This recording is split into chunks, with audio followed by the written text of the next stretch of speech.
Let's to study with tricks learners. आज जो topic हम कवर करने वाले हैं वो है बीएड फर्स्ट ईयर के टीचर टीचिंग एंड टेक्नोलॉजी का टॉपिक। और ये अपने आप में इतना इंपॉर्टेंट है कि आप स्क्रीन पर देख सकते हैं कितनी बार आज तक रिपीट हो चुका है। 2006 में पूछा, फिर 7 में, फिर 8 में, फिर 9 में, फिर 14 में और फिर 2019 में। इतनी बार आज तक रिपीट हो चुका है, तो मुझे अलग से इसकी इंपॉर्टेंस बताने की ज़रूरत नहीं है, आई होप।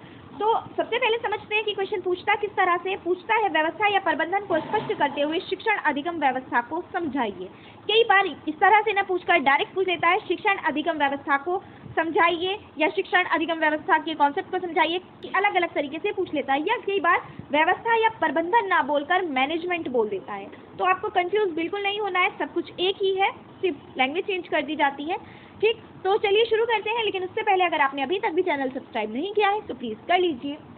तो देखिए, सबसे पहले हम एक बोल्ड लाइन में लिखेंगे। अच्छा, आज का जो फॉर्मेट है वो इस तरह से है कि आप एज इट इज स्क्रीनशॉट लीजिए और पेपर में ऐसे ही लिख कर आ जाइए, क्योंकि ये बहुत ही अच्छा फॉर्मेट है, बहुत सोच समझ कर बनाया गया है। टीचर को किस तरह से इंप्रेस करना है उसे ध्यान में रखते हुए। देखिए, सबसे पहले अगर आपने हमारी 90% कैसे लाएं वो वाली वीडियो देखी है बीएड में, तो उसमें हमने समझाया था कि आपको जहाँ डायग्राम है वहाँ तो डायग्राम बनाने ही है, और जहाँ डायग्राम्स नहीं है वहाँ भी डायग्राम्स बनाने हैं, ग्राफ्स बनाने हैं। तो वही हमने यहाँ किया है। मीनिंग ऑफ मैनेजमेंट यानी व्यवस्था का अर्थ समझाने के लिए हमने ये पूरा ग्राफ बनाया है। ठीक, तो सबसे पहले अगर आप एक बोल्ड लाइन लिखेंगे कि डेविस ने, इसे थोड़ा सा कम कर लेते हैं, इसका साइज थोड़ा ज़्यादा हो रहा है अब, ठीक है। डेविस ने शिक्षण को उच्चतम व्यावसायिक प्रक्रिया माना है। इन्होंने ही शिक्षा के क्षेत्र में नए प्रत्यय मैनेजिंग, टीचिंग एंड लर्निंग को जन्म दिया। आप ये लिखेंगे, ज़बरदस्त इम्पैक्ट पड़ेगा एग्जामिनर के माइंड पर। उसके बाद आप लिखेंगे नॉर्मल जो आम बोलचाल वाली भाषा होती है, परिभाषा होती है, वो लिखेंगे। व्यवस्था की क्या लिखना है? मानव के पास जो साधन व स्रोत उपलब्ध हैं उन्हें समुचित रूप से प्रयोग करने को ही व्यवस्था कहते हैं। व्यवस्था का अर्थ है साधनों एवं स्रोतों को निश्चित उद्देश्यों की प्राप्ति के लिए उपयोग करना। यानी समझते हैं, आपके पास जो कुछ भी साधन है, जो कुछ भी आपके पास है, उसे आप जिस उद्देश्य को प्राप्त करना चाहते हैं उस दिशा में अगर आप सही तरीके से प्रयोग करते हैं, सही दिशा में उनका प्रयोग करते हैं, तो इसको ही कहते हैं व्यवस्था या प्रबंधन। ठीक है, तो फिर आगे बढ़ते हैं। क्या है? व्यवस्था द्वारा अनिश्चितता को कम करके निश्चितता तथा स्थायित्व में वृद्धि की जाती है। देखिए, आप जब कोई भी अपना गोल सेट करते हैं तो बहुत सारी अनिश्चितताएं होती हैं, बहुत सारे कंफ्यूजन्स होते हैं, क्या करना है, कैसे करना है। तो इसके लिए आप सबसे पहले देखेंगे कि आपको किन किन साधनों का यूज़ करना है। फिर आप देखेंगे किस तरह से, किस क्रम में उन्हें यूज़ करना है, कहाँ किस चीज़ का इस्तेमाल करना बेहतर है, किससे क्या इम्पैक्ट पड़ेगा। आप जब ये सारी प्लानिंग शुरू में कर लेते हैं तो सारी कंफ्यूजन्स खत्म हो जाती हैं। जब सारे कंफ्यूजन्स ही खत्म हो गए, सारी अनिश्चितताएं खत्म हो गई, तो क्या बचा? स्थायित्व बचा, निश्चितता बची। तो इसको यही बोला गया है कि व्यवस्था द्वारा अनिश्चितता को कम करके निश्चितता तथा स्थायित्व में वृद्धि की जाती है। ठीक, अगर हम एक पर्टिकुलर डेफिनेशन दें तो हम स्कॉट की परिभाषा देना चाहेंगे, जो बहुत ही ज़बरदस्त है और एकदम डायरेक्ट समझाती है, सीधा कम शब्दों में बिल्कुल सही तरीके से इसे डिफाइन करती है। स्कॉट ने बोला था कि मैनेजमेंट का अंतिम उद्देश्य विवाद को कम करना है, इसके द्वारा व्यक्ति के महत्व को कम करने का प्रयत्न किया जाता है। देखिए, अब आप समझिए कि एक क्लासरूम है, आपको उसमें कुछ पढ़ाना है, तो वहाँ पर क्या है, पढ़ाते हुए ऐसा नहीं लगना चाहिए कि सब कुछ बस टीचर ही है। यहाँ पर वहाँ पर बाकी चीज़ों का इस्तेमाल होगा। टीचर का तो सिर्फ एक रोल है छोटा सा, वो अपने आप में पूरा नहीं है। व्यक्ति के महत्व को कम किया जा रहा है, शिक्षण सामग्री के, शिक्षण साधनों के और शिक्षण प्रक्रिया के महत्व को बढ़ाया जाता है। तो इस पूरे प्रोसेस को हम क्या बोलेंगे? मैनेजमेंट बोलेंगे। ऐसा क्या होता है? देखिए, अगर कहीं पर किसी इंसान का रोल बहुत ज़्यादा हो जाए तो वहाँ पर विवाद होने के चांसेस बहुत ज़्यादा होते हैं। वो अपनी अपनी करेगा। अगर पहले से कोई प्लानिंग नहीं है, वो जैसे चाहे वैसे मोड़ेगा। लेकिन अगर पहले से सब कुछ सेट है कि कैसे कैसे कैसे करना है, तो इंसान का रोल सिर्फ एक रोबोट की तरह होगा। वो सिर्फ उन्हें अप्लाई करेगा और जो हमारा गोल था उन्हें हम ज़्यादा बेहतर तरीके से अचीव कर पाएंगे। ये सिर्फ एक डेफिनेशन है, मैं इसे आगे और डिटेल में अच्छे से समझाऊंगी कि किस तरह से क्या करते हैं इसमें। ठीक, अब इसके लिए जो जो मतलब इसमें किया जाता है, जो इसके स्टेप्स कह सकते हैं या इसके कह सकते हैं, इसके उद्देश्य भी कह सकते हैं, वो क्या है वो समझते हैं। देखिए, कार्यों में क्रियाओं का विभाजन करना पहला जो इसकी युक्ति है वो है। दूसरी युक्ति है अधिकारों और उत्तरदायित्वों को उन्नत क्रम में तय करना। और लास्ट जो है वो है प्रयासों एवं स्रोतों तथा साधनों में समन्वय स्थापित करना। देखिए, अगर एक या एक से ज़्यादा इंसान किसी प्रक्रिया में इन्वॉल्व है तो वहाँ पर जो पूरा कार्य है, जो क्रियाएं हैं, उन्हें हम बांट देते हैं कि इस इंसान को ये करना है, इस इंसान को ये करना है, इसको ये करना है। ठीक। दूसरा, वहाँ पर तय कर दिया जाता है कि किसके अधिकार क्या हैं और किसके उत्तरदायित्व क्या हैं, और उसे भी एक सही क्रम में लगाया जाता है। ठीक। फिर उसके बाद है कि प्रयासों और स्रोतों तथा साधनों में समन्वय स्थापित करना। देखिए, कुछ भी अगर हम क्लासरूम की बात करें तो ऐसा नहीं लगना चाहिए कि टीचर कोशिश तो अच्छा कर रहा है लेकिन उसके पास साधन कम है, या ऐसा भी नहीं लगना चाहिए कि क्लास में आपने चार्ट बहुत सारे रख दिए, मॉडल्स बहुत सारे रख दिए, लेकिन समझाने का जो जोश है वो कम है, या समझाने का जो तरीका है वो कुछ कम पड़ रहा है। तो इस सारी चीज़ों को अगर हम बैलेंस कर दें तो वो इसी की एक युक्ति बन जाती है। ठीक है, तो आगे बढ़ते हैं। देखिए, उल्लेखनीय है कि शिक्षण अधिगम व्यवस्था में शिक्षक स्वयं शिक्षण का साधन न बनकर एक व्यवस्थापक के रूप में कार्य करता है। वे सबसे पहले शिक्षण के उद्देश्यों को निर्धारित करता है, उसके पश्चात उन उद्देश्यों को स्पष्ट शब्दों में परिभाषित करता है, उसके पश्चात वे ऐसे वातावरण का निर्माण करता है जिसमें रहते हुए विद्यार्थियों को सीखने के लिए उपयुक्त अनुभव प्राप्त होते हुए उसके व्यवहार में अपेक्षित परिवर्तन होकर पूर्व निर्धारित एवं परिभाषित उद्देश्य सरलता पूर्वक प्राप्त हो जाए। ऐसी अधिगम व्यवस्था में शिक्षक के कार्यों को निम्न 4 सोपानों में विभाजित किया जा सकता है। देखिए, इसमें क्या क्या होता है। इसमें टीचर पहले गोल सेट कर लेगा कि आज मुझे पहला ये चैप्टर पढ़ाना है या आज मुझे ये टॉपिक पढ़ाना है। फिर सेट करेगा कि जब मैं ये टॉपिक पढ़ा रहा हूँ तो इसका उद्देश्य क्या है, मैं क्या चाहता हूँ कि मेरे स्टूडेंट्स में क्या चेंजेस आए इसे करने के बाद, वो किस तरह से उनका विकास हो, ये सब कुछ वो पहले से तय कर लेगा। फिर जब वो ये तय कर लेगा तो वो देखेगा कि ये जो मैंने गोल सेट किए, छोटे छोटे उद्देश्य जो सेट किए हैं कि स्टूडेंट में ये चेंज आना चाहिए, स्टूडेंट में ये चेंज आना है, स्टूडेंट में ये चेंज आना है।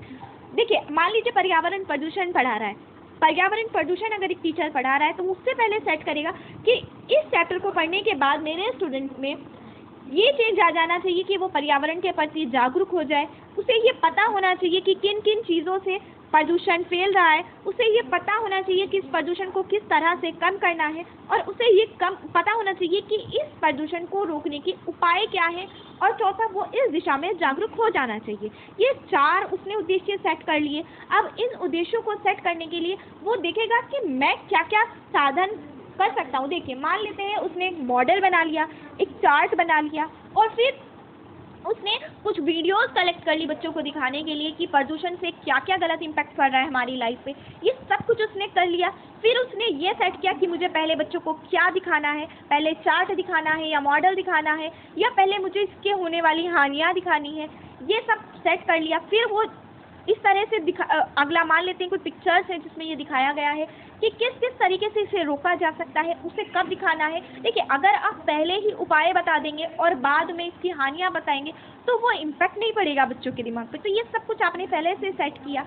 तो इस सारी चीज़ों को आपके पास जो साधन थे, जो वातावरण आपने सेट किया, उसके हिसाब से जब आप पूरी प्रक्रिया में आगे बढ़ेंगे तो इसको बहुत ही ज़बरदस्त आपको आउटपुट मिलने वाले हैं या मिलेंगे। तो इसे करने में जो सब कुछ स्टेप्स, 4 स्टेप्स हैं, वो कौन कौन से हैं अब वो समझते हैं। पहला स्टेप है नियोजन या प्लानिंग कह सकते हैं। दूसरा स्टेप है व्यवस्था या ऑर्गेनाइजेशन कह सकते हैं। तीसरा स्टेप है मार्गदर्शन या लीडिंग, और लास्ट स्टेप है नियंत्रण या कंट्रोलिंग। ठीक है, अब इसमें देखिए, यहाँ पर ये मैंने इसलिए बनाया है क्योंकि कई बच्चों ने पूछा कि अगर हमारे पास कोई डायग्राम है ही नहीं, कोई ग्राफ है ही नहीं, हम कैसे अपनी कॉपी में ग्राफ बनाएंगे, कैसे बनाएंगे। थ्योरेटिकल सब्जेक्ट्स में ये थोड़ा सा मुश्किल होता है। तो मैंने ये दिखाने की कोशिश की है कि आप इस तरीके से देखिए, यहाँ कोई ग्राफ नहीं था, मैंने क्या किया, इसे 4 पार्ट में बांटा। ये प्रथम सोपान हो गया, ये द्वितीय हो गया, ये तृतीय हो गया और ये चतुर्थ हो गया। तो इस तरह से करके दिखाया तो आपका ग्राफ भी बन गया, आपको अलग से डायग्राम की जरूरत भी नहीं पड़ी। ठीक, तो चलते हैं अपने पहले सोपान यानी नियोजन करना, जिसे हम कह सकते हैं प्लानिंग। इसमें क्या करता है, इसमें शिक्षक पाठ्य वस्तु का विश्लेषण करता है, सीखने के उद्देश्यों को निर्धारित व परिभाषित करता है। अंत में उक्त उद्देश्यों को स्पष्ट शब्दों में लिखता है। सबसे पहले वो पूरे पाठ्यवस्तु का विश्लेषण करेगा कि इसमें मुझे क्या क्या सिखाना है, किस तरह से सिखाना है, और फिर देखेगा कि इसे सिखाने के पीछे मेरा उद्देश्य क्या है, और फिर उन उद्देश्यों को बाकायदा एक पेज पर लिखेगा कि मुझे ये जो चीज़ें हैं ये अपने स्टूडेंट्स में अचीव करनी है या ये उनमें लाना है। ठीक है सॉरी, आगे बढ़ते हैं। तो इस पहले सोपान में शिक्षक 3 चीजें करता है। पहला करता है कार्य विश्लेषण, दूसरा करता है शिक्षण उद्देश्यों को पहचानना, तीसरा करता है सीखने के उद्देश्यों को लिखना। अगर हम डेविस के शब्दों में देखें तो डेविस के शब्दों में नियोजन के अंतर्गत वे सभी क्रियाएं सम्मिलित होती हैं जिन्हें शिक्षक सीखने के उद्देश्यों की स्थापना के लिए संपन्न करता है। ठीक है, तो आई होप पहला सोपान आपको बिल्कुल क्लियर हो गया होगा। इसमें हमें शिक्षण सामग्री का निरीक्षण करना है, उसे देखना है कि उसमें हमें क्या पढ़ाना है, क्या नहीं पढ़ाना है, उसके पीछे के उद्देश्य हमें कलेक्ट करने हैं और उन सबको एक जगह लिख लेना है। इतना ही करना है। दूसरे सोपान में चलते हैं जो है व्यवस्था या मैनेजमेंट। इस सोपान में सीखने के अनुभवों हेतु समुचित शिक्षण नीतियों, परविधियों तथा युक्तियों तथा आवश्यक सहायक सामग्री का चयन करते हुए शिक्षक ऐसा प्रभावपूर्ण वातावरण निर्मित करता है जिसमें रहते हुए विद्यार्थियों को सीखने के लिए उपयुक्त अनुभव प्राप्त होकर सीखने के उद्देश्य प्राप्त हो जाएं। देखिए इसमें क्या क्या जो सारी शिक्षण सामग्री है जो आपको इसमें यूज करना है उसे कलेक्ट करना है और ऐसा वातावरण सेट करना है कि आपने जो उद्देश्य अपने निर्धारित किए हैं स्टूडेंट उसे अचीव कर पाए अच्छे से। ठीक, तो फिर अगर इसे भी हम डेविस के शब्दों में देखें तो डेविस ने कहा था कि व्यवस्था शिक्षक का वह कार्य है जिसमें वे सीखने के साधनों को व्यवस्थित व संबंधित करता है जिससे सीखने के उद्देश्यों का बहुत प्रभावशाली, कुशलतापूर्व व मितव्ययी ढंग से प्राप्त होना संभव हो। ठीक, तो आई होप इसमें भी कोई डाउट आपको नहीं रहा होगा। बढ़ते हैं अपने अगले सोपान की तरफ जिसे कहते हैं हम मार्गदर्शन। ठीक है, इस सोपान में शिक्षक कक्षा के संपूर्ण विद्यार्थियों को पथ पर इतनी प्रेरणा देता है कि वे शिक्षण में रुचि लेने लगें और सीखने के उद्देश्य आसानी से प्राप्त हो जाएं। देखिए अगर एक टीचर को अच्छी नॉलेज है, वो बच्चों को पढ़ाना चाहता है, उसके पास शिक्षण सहायक सामग्री भी बेहतरीन है, लेकिन अगर बच्चे ही मोटिवेटेड नहीं है तो इस सब चीज़ों का क्या फ़ायदा। अगर बच्चे ही पढ़ना नहीं चाहते तो क्या फ़ायदा इस सब चीज़ों को अरेंज करने का। तो इसके लिए इस सोपान में बच्चों को मोटिवेटेड किया जाएगा, उन्हें बताया जाएगा कि ये चीज़ें आप उनके लिए किस तरह से फ़ायदेमंद है, इस टॉपिक को पढ़ना क्या फ़ायदा देगा और अगर वो इस चीज़ को नहीं समझेंगे तो उनको क्या नुकसान होगा। तो जिससे बच्चे मोटिवेटेड होंगे और बच्चों को एक्साइटेड किया जाएगा ये चीज़ें दिखाकर जो आप शिक्षण सहायक सामग्री लेके गए हैं ना उनकी हेल्प से उन्हें दिखाकर या किसी और तरीके से इस तरह के क्वेश्चंस पूछकर बच्चों को एक्साइटेड किया जाएगा जिससे बच्चे पढ़ने के लिए वो टॉपिक तैयार हो जाएं और पूरे इंटरेस्ट लेकर उस चीज़ को पढ़ें। अगर इस सोपान को हम डेविस के शब्दों में समझें तो डेविस ने कहा था मार्गदर्शन शिक्षक का वह कार्य है जिसमें वे अपने विद्यार्थियों को प्रेरित, प्रोत्साहित तथा उत्तेजित करता है जिससे सीखने के उद्देश्यों को सरलतापूर्वक प्राप्त किया जा सके। ठीक, तो ये टॉपिक भी ये सोपान भी बिल्कुल क्लियर हो गया होगा। इसमें सिर्फ बच्चों को मोटिवेटेड करना है, उन्हें एक्साइटेड करना है, उन्हें बताना है कि ये पढ़ना उनके लिए किस तरह से फायदेमंद है। ठीक, तो आगे बढ़ते हैं। अब हमारा आखिरी सोपान है नियंत्रण जिसे हम इंग्लिश में कहते हैं कंट्रोलिंग। देखिए इस सोपान में सीखने के निर्धारित व परिभाषित उद्देश्य तो पूर्ववत ही रहते हैं, इनमें किसी प्रकार का कोई परिवर्तन नहीं किया जाता, परंतु इस सोपान में शिक्षक ये देखता है कि व्यवस्था तथा मार्गदर्शन की क्रियाओं ने पूर्व निर्धारित उद्देश्यों को किस सीमा तक प्राप्त किया है। इस कार्य को पूरा करने के लिए शिक्षक मूल्यांकन व मापन की विभिन्न परिविधियों की सहायता लेता है। यदि वे इस निष्कर्ष पर पहुंचता है कि सीखने के उद्देश्य प्राप्त नहीं हुए हैं तो ऐसी दशा में अपनी व्यवस्था व मार्गदर्शन की क्रियाओं में आवश्यक परिवर्तन तथा सुधार करना चाहिए। देखिए अब टीचर ने बच्चों को मोटिवेट कर दिया, सारे शिक्षण सहायक सामग्रियों का इस्तेमाल कर लिया और अपनी पूरी क्षमता लगाकर बच्चों को समझा दिया, लेकिन हो सकता है कि इसके बाद भी आपको अपने मन चाहे रिजल्ट ना मिले, आपको वो आउटपुट ना मिले जो आपने एक्सपेक्ट की थी बच्चों से, बच्चों को वो टॉपिक इतने अच्छे से अभी समझ नहीं आया, तो फिर आप क्या करेंगे?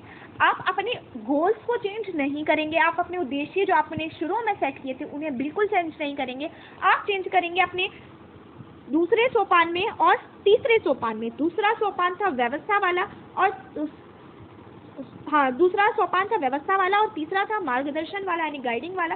इन दोनों को चेंज करेंगे। आप देखेंगे कि आपने जो शिक्षण सहायक सामग्री इस्तेमाल की है क्या वो उसने ठीक इम्पैक्ट डाला है। अगर नहीं डाला तो उसे चेंज करेंगे वहीं के वहीं। फॉर एग्जाम्पल, जब आपने पोल्यूशन वाला टॉपिक पढ़ाया यानी पर्यावरण प्रदूषण आपने पढ़ाया, आपने जो बच्चों को वीडियोस दिखाई, आपने देखा कि बच्चों को वो चीज़ें नहीं समझ आई हैं, थोड़ा सा ज़्यादा टिपिकल हो गया है आपकी वीडियो में जो कंटेंट था, तो आप फ़ौरन वो वीडियो चेंज करेंगे, आप वो चीज़ लाएंगे। आपको पता है कि आपके बच्चों का मानसिक स्तर कितना है, वो किस लेवल की चीज़ समझ सकते हैं, आप वो वीडियो उनके लेवल की वीडियो ढूंढेंगे और उससे बच्चों को समझाने की कोशिश करेंगे। या फिर आप अपने समझाने का तरीका चेंज करेंगे। आपने बच्चों को जिस तरह से प्रोत्साहित क्या था उसका थोड़ा सा मेथड चेंज करेंगे। अगर आप देख रहे हैं बच्चे पूरी तरह से अभी भी मोटिवेटेड नहीं हुए हैं या इतना इंटरेस्ट नहीं ले रहे हैं जितना लेना चाहिए, तो आप इन 2 स्टेप्स में चेंज करेंगे जितना कर सकते हैं और फिर से आप अपनी प्रक्रिया को शुरू करेंगे। तो यही हमारा चौथा सोपान था, अंतिम सोपान जिसे हम नियंत्रण या कंट्रोलिंग कहते हैं। अगर इसको हम डेविस के शब्दों में समझें तो डेविस ने कहा है शिक्षण में नियंत्रण शिक्षक का वह कार्य है जिसमें वह यह निर्धारित करता है कि उसकी योजनाएं प्रभावपूर्ण ढंग से लागू की जा रही हैं, व्यवस्था शक्तिशाली है तथा मार्गदर्शन सही दिशा में है और ये सब कार्य पूर्व निर्धारित उद्देश्यों को प्राप्त करने के लिए कहाँ तक सफल है। तो जब आप अपने पूरी प्रोसेस में जो कमियां थी उन्हें भी ठीक कर लेंगे तो फिर बहुत हद तक चांसेस है, 95% से 99% तक चांसेस यही है कि बच्चों को वो टॉपिक बिल्कुल अच्छे से समझ आ जाएगा क्योंकि बच्चे मोटिवेटेड थे, आपका पढ़ाने का तरीका सही था, सिस्टमेटिक वे में आपने पढ़ाया, सही शिक्षण सहायक सामग्री का इस्तेमाल किया और उसके बाद भी आपने देखा कि जो जो कमियां रह गई हैं आपने उन्हें भी ठीक कर ली। तो फिर आपको आपका गोल अचीव ना हो ये हो ही नहीं सकता। तो ये था हमारा आज का टॉपिक जिसे आप व्यवस्था प्रबंधन मैनेजमेंट या शिक्षण अधिगम व्यवस्था भी कह सकते हैं। आई होप आपको बहुत अच्छे से ये समझ आ गया होगा, आपको इसमें कोई डाउट नहीं रहा होगा। अगर इसके बाद भी कोई डाउट है तो आप कमेंट सेक्शन में पूछ सकते हैं, आपकी क्वेरी को सॉल्व करने का पूरी कोशिश की जाएगी। आई होप आपको हमारी वीडियोस पसंद आ रही हैं तो प्लीज़ लाइक कीजिए, कमेंट कीजिए और हमें सजेस्ट कीजिए हम अपनी वीडियोस को और किस तरह से इम्प्रूव कर सकते हैं। और हमारी वीडियोस को अपने ज़्यादा से ज़्यादा फ्रेंड्स के साथ शेयर कीजिए और अगर आपने अभी तक भी चैनल सब्सक्राइब नहीं किया है तो प्लीज़ कर दीजिए ना। आपका क्या जाता है सब्सक्राइब करने में, सिर्फ हमें आपका थोड़ा सा सपोर्ट मिल जाता है जो हमारे लिए बहुत बेनिफिशियल है। Thank you so much for watching.